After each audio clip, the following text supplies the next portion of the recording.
Revenons un instant à l'astrologie. Quand je dis que, je reviens sur la question de l'axe Aldébaran-Antares en dialectique avec l'axe Régulus-Fomalo. Je note d'abord que l'axe Aldébaran-Antares, c'est l'axe du printemps et de l'automne, du taureau et du scorpion, et de l'aigle. Alors que l'axe Régulus-Fomalo, c'est l'axe de l'été et de l'hiver. Je note aussi que pour les Hébreux, l'axe printemps-automne est fondamental au niveau des fêtes. Pessah, Pâques au printemps, et puis le Nouvel An, Rosh Hashanah, à l'automne. Donc, quelque part, on peut dire que l'axe Aldébaran-Antares est déterminant. Il est celui qui correspond à la dynamique fondamentale. C'est là que les choses naissent, que les choses se mettent en marche. Alors que l'axe Fomalo-Régulus, c'est l'axe de la consolidation, l'axe du prolongement, de l'axe de l'achèvement. Ce qui correspond assez bien à la dialectique entre le masculin qui est prolongé par le féminin.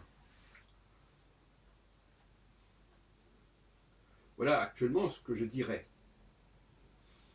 Je dirais aussi que le féminin se situe au regard de la culture extérieure.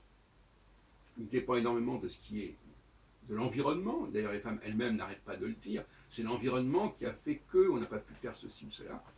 Et le masculin dépend de l'axe de la culture intérieure, ce qui fait que la question de l'environnement est très relative et très secondaire. Donc là, il y a un dialogue de sourds. Je dirais aussi que la culture extérieure s'accroît avec l'âge, puisque c'est quelque chose qui s'acquiert, alors que la culture intérieure, quelque part, qu'on a en naissant, elle dirait en quelque sorte qu'elle diminue avec l'âge, d'une certaine manière. C'est-à-dire que son poids aurait tendance à baisser, puisque c'est dès la naissance qu'on est en pleine possession de ses moyens. Donc on voit bien à quel point la culture extérieure et la culture intérieure obéissent à des logiques totalement différentes. Et puis un dernier détail assez trivial que je signalerai, c'est que ce qui sort, ce qui est l'aboutissement, parce que le problème c'est que ceux qui sont à l'aboutissement prolongement peuvent laisser entendre que ce sont eux qui sont propriétaires de l'œuvre, alors qu'ils ne sont que des transmetteurs, que des transporteurs.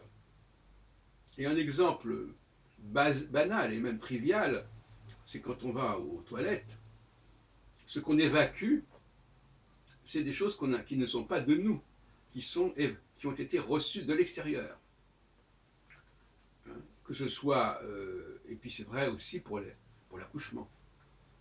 Nous ne faisons à ce moment-là d'évacuer, que de nous soulager, que de nous délester de quelque chose qui est entré de l'extérieur.